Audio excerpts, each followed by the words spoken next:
જય શ્રી વિદ્યાર્થી મિત્રો, આજે આપણે ધોરણ 9 સંસ્કૃતમાં એકમ નંબર 4 14 એની અંદર હનુમાન રામ વૃત્તાંત એ આપણે ભાગ બી એ આપણે જોવા જઈ રહ્યા છીએ.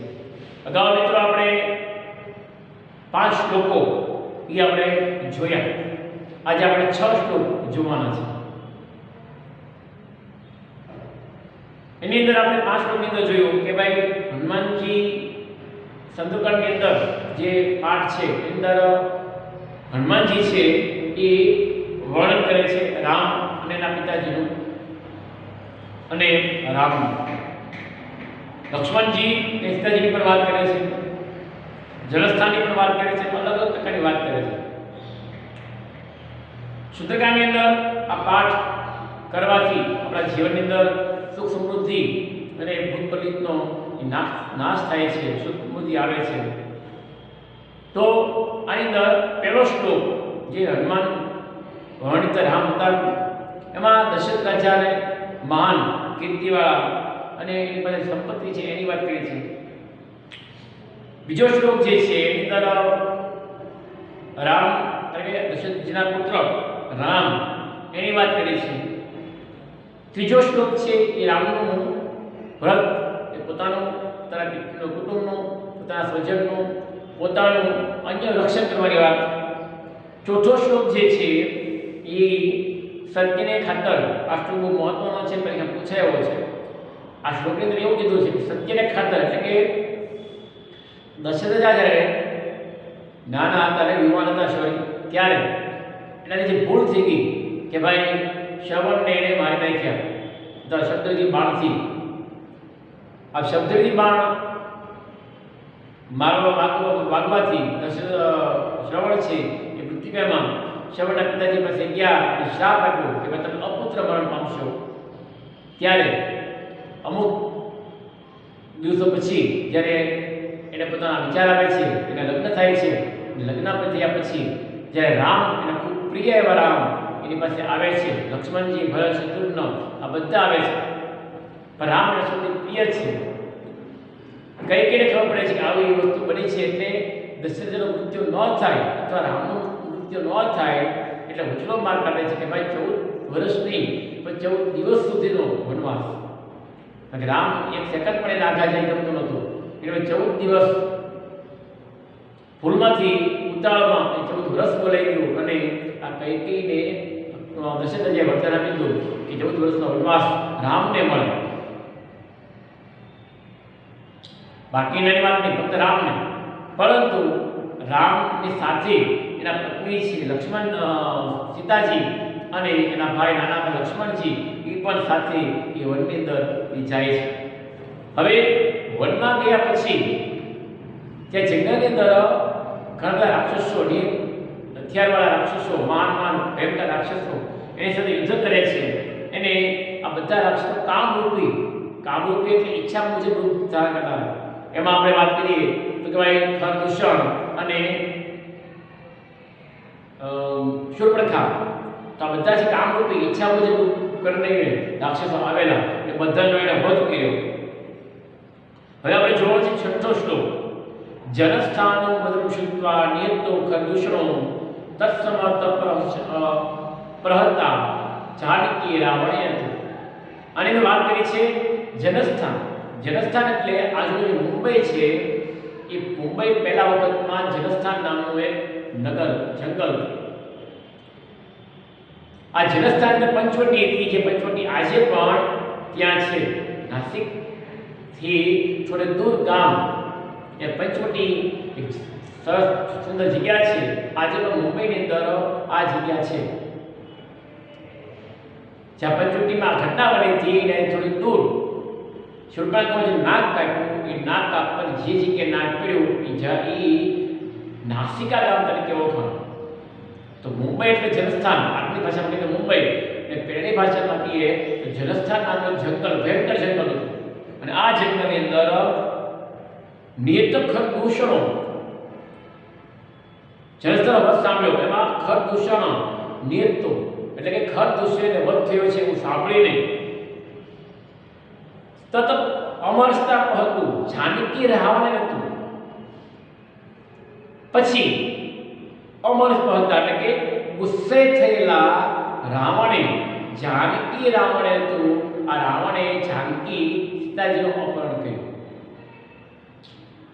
આપણે જાણીએ છીએ કે ક્યાં અયોધ્યા, ક્યાં લંકા, દરિયાને પેલે પાર અને ક્યાં પંચવટી. વિચાર કરો કેટલી દૂર, કેટલા યોજન દૂર આ બધી જગ્યાઓ છે.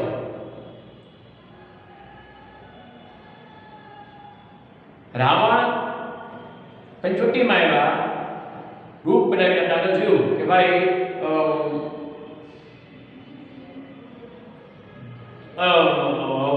હરણ બનીને.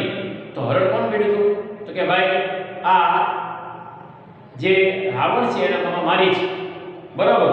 તો આ રાવણ જે છે એ પંચવટીની અંદર એક બ્રાહ્મણ સ્વરૂપ બનીને આવ્યો અને એ વખતે જાનકીજી સીતાજી છે એ પંચવટીમાં હતા. ખબર પડી કે લક્ષ્મણજી બહાર ગયા છે, બ્રાહ્મણ વેશ કરી રાવણ આવ્યા, બરાબર. ભિક્ષાટને કર્યું, પરંતુ જે લક્ષ્મણ રેખા હતી એ લક્ષ્મણ રેખા જો ઓળંગે તો સીતાજીનું નુકસાન થાય. લક્ષ્મણજીએ ના પાડી હતી છતાં પણ રાવણ સીતાજી છે ત્યાં એમાંથી એ બહાર ગયા, બરાબર છે. તો રાવણ ઉપાડી ગયા, ઉપાડીને એને લંકા સુધી લઈ ગયા. શું કામ? તો કે ભાઈ જનસ્થાનમાં જે વધ થયો છે કે ખરદૂષણ જેના ભાઈઓ હતા, એના મિત્રો હતા, એ મિત્રોને મારી નાખ્યા અને ગુસ્સેની પ્રેરાઈને આ સીતાજીને ઉપાડી ગયા રાવણ. તો આની અંદર વાત કરી છે.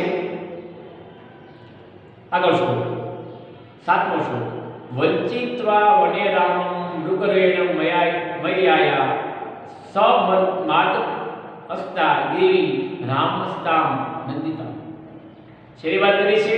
તો કે વંચિત્વા વને રામ મૃગરૂપેણ માયા. વનમાં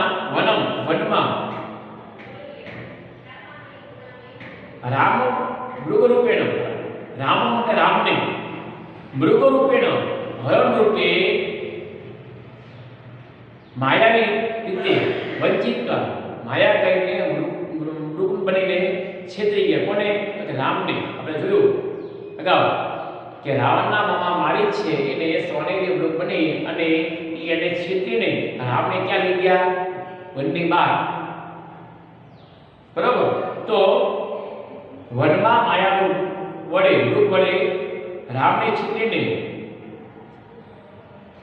સમાનસ્તા દેવી રામ સીતા બંધિતા, છેતરીને જે નિંદાપાત્ર સીતાજી છે નિંદાપાત્ર નથી તેવી સીતાને માર્ગમાં શોધતા હતા. કે રાવણ જે છે એ રાવણ સીતાજીને ઉપાડી ગયા. કેવી સીતા છે? કે જે નિંદાપાત્ર નથી એવી સીતાને. કેવી રીતે? તો કે ભાઈ વનમાં માયારૂપી મૃગ વડે એને છેતરીને લઈ ગયા. 7 એ બંને સમજૂતી કરીએ છીએ, ધ્યાન આપજો. 6ઠ્ઠો શ્લોક. તત્તમ અમર સ્પર્ધા જાનકી રાવણ. 7મો શ્લોક, સોરી 6ઠ્ઠો શ્લોક. જનસ્થાનમાં શુદ્ધવા નિયંતો ખરદૂષણો તત્પરસ્તા જાનકી રાવણ હતું. જનસ્થાનમાં થયેલો વધ વિશે સાંભળીને ખરદૂષણની હત્યા કરી છે એ સાંભળી પછી ગુસ્સે થયેલા રાવણે જાનકી સીતાનું અપહરણ કર્યું. આ 6ઠ્ઠો શ્લોક. 7મો શ્લોક. વંચિત્વા વને રામં મૃગરૂપેણ માયાયા સમાગ્રમસ્તા દેવી રામં સીતા નંદિતા. શું કીધું? તો કે ભાઈ વનમાં માયાવી મૃગ વડે રામને છેતરીને દેવી સીતાને એ રામ શોધતા હતો. હવે 8મો શ્લોક. તો 8મા શ્લોકની વાત કરી છે.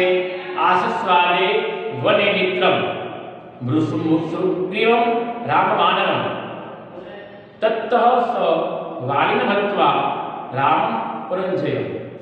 શું વાત કરી છે?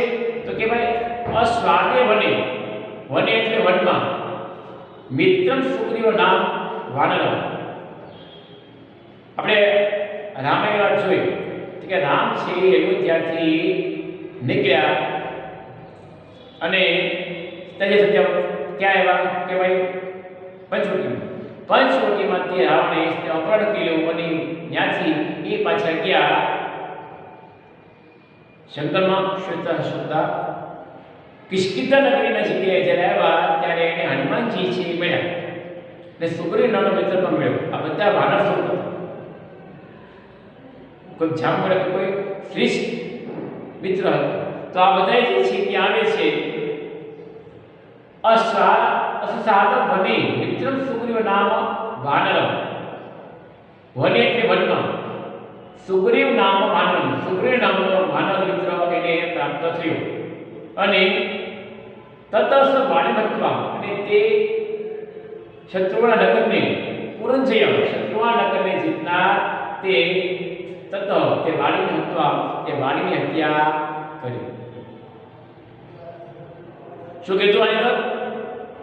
એટલે સુગ્રીવ મળ્યા, વાનર મળ્યા અને હનુમાનજી બધા મળ્યા.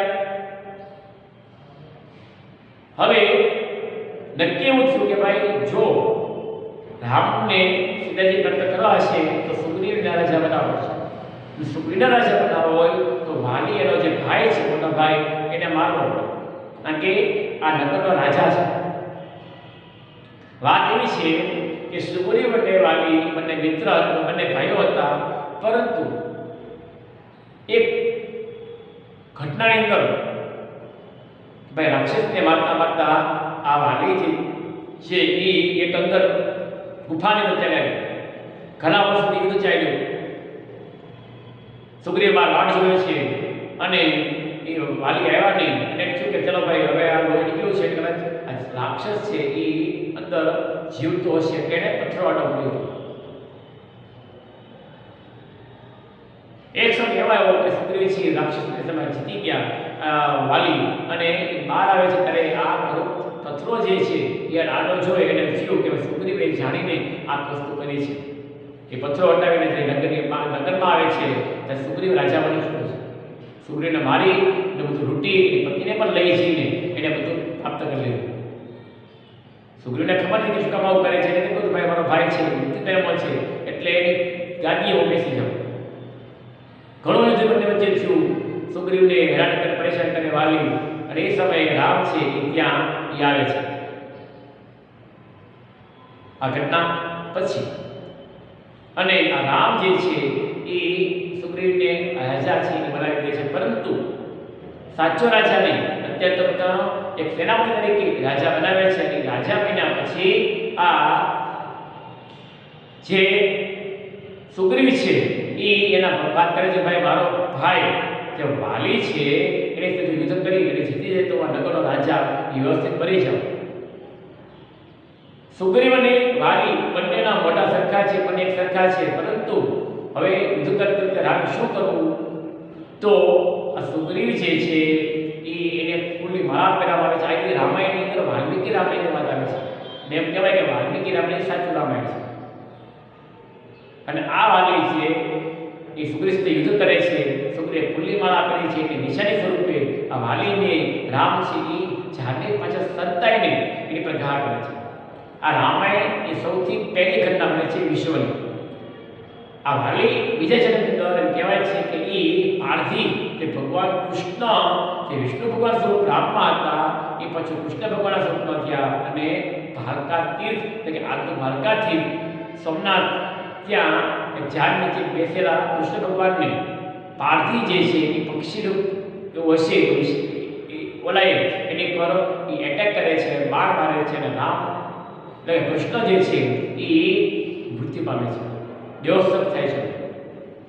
રામાયણ ઘટના અહીંયા કૃષ્ણના સ્વરૂપની અંદર ત્યાં બને છે. જે રામે માર્યા સુગ્રીવને વાલીને એ વાલી બીજા જન્મની અંદર આ વસ્તુ કરે છે. તો અહીંયા આપણે જોઈએ છીએ તો કે ભાઈ તતસ વાલીને ભક્તવા રામ પુરંજય, એ વાલીને એ સીતાનગરને જીતનાર વાલીને એ હત્યા કરે છે.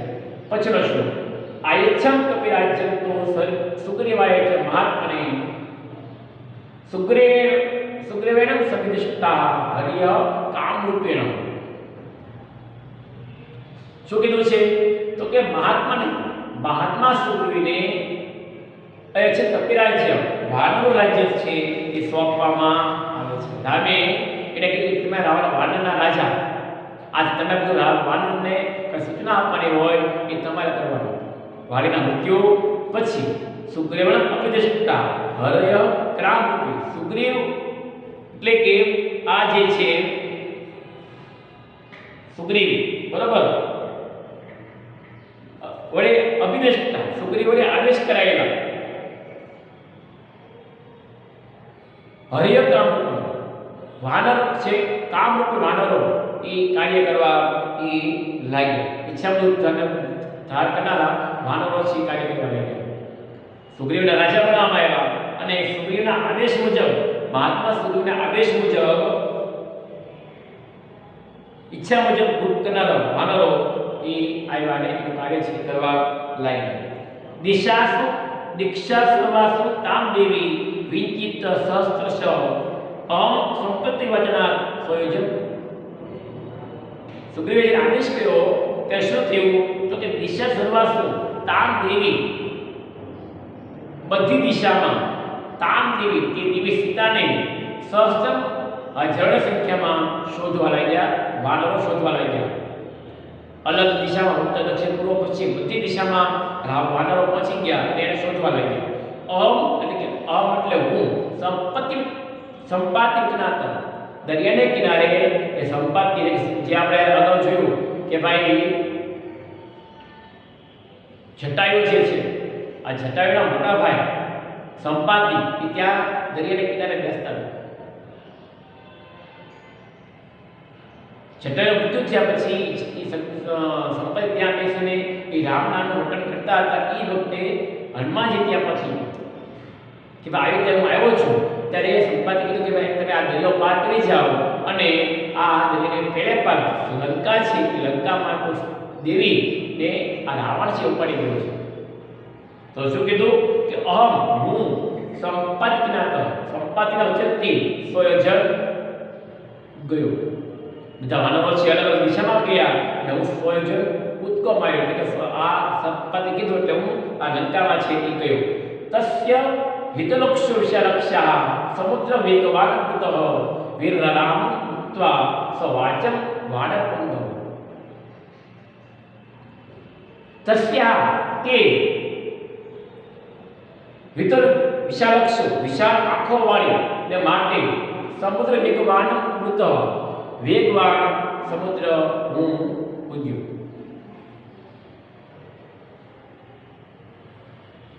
વાચમ વિરામ ઉત્વાસ વાચમ વાનરપુંગ.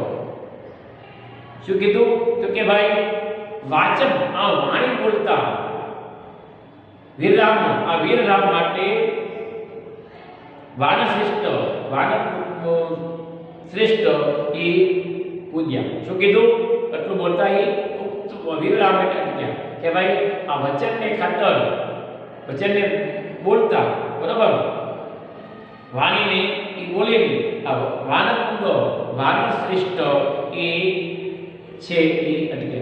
તો અહીંયા આપણે મિત્રો આ 11મો શ્લોક એ આપણે પૂર્ણ કરીએ છીએ. 9, 10 અને 11 આ બધા શ્લોકો છે એ આપણે હારવાર એકવાર જોઈ લઈએ. 6, 7, 8 થી 11, બરાબર.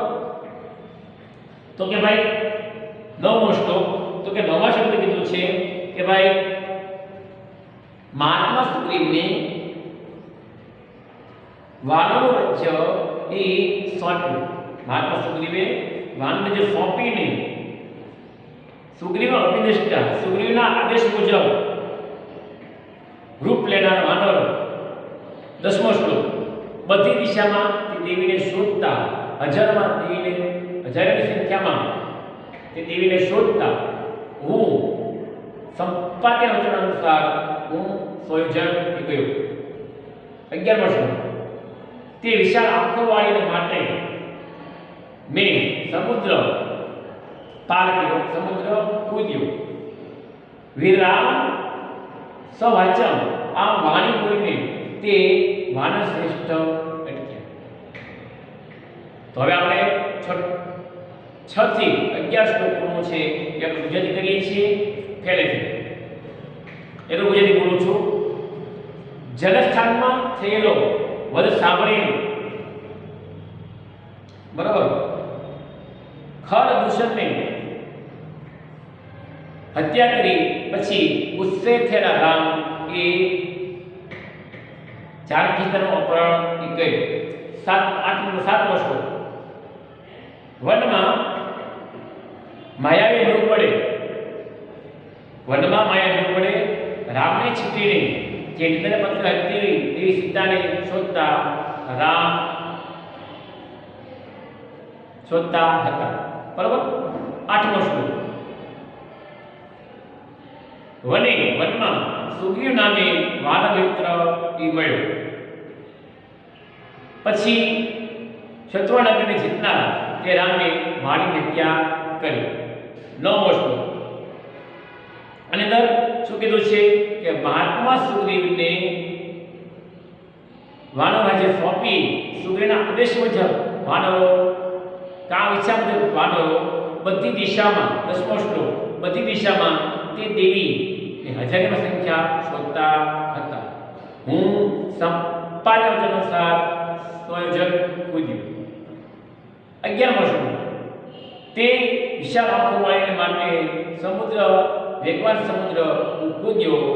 એટલું આમ બોલતા વાનર શ્રેષ્ઠ હનુમાનજી અટક્યા. તો વિદ્યાર્થી મિત્રો, આપણે આ જે શ્લોક છે, આ જે સુંદરકાંડનો પાઠ છે એ આપણે ગાન કરવો જોઈએ. અને આની અંદર આપણે ભાગ 2 ની અંદર આ જે છે એ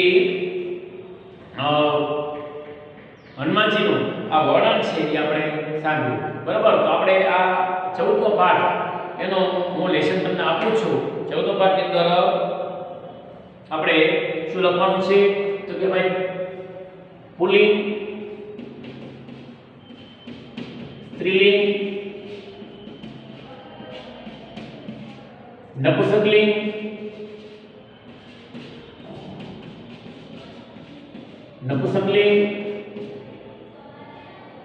બરાબર, કૃદન,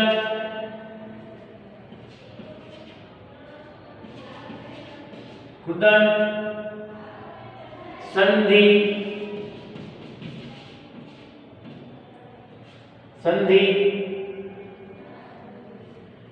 આ છે એ ગ્રામર અને સ્વાધ્યાય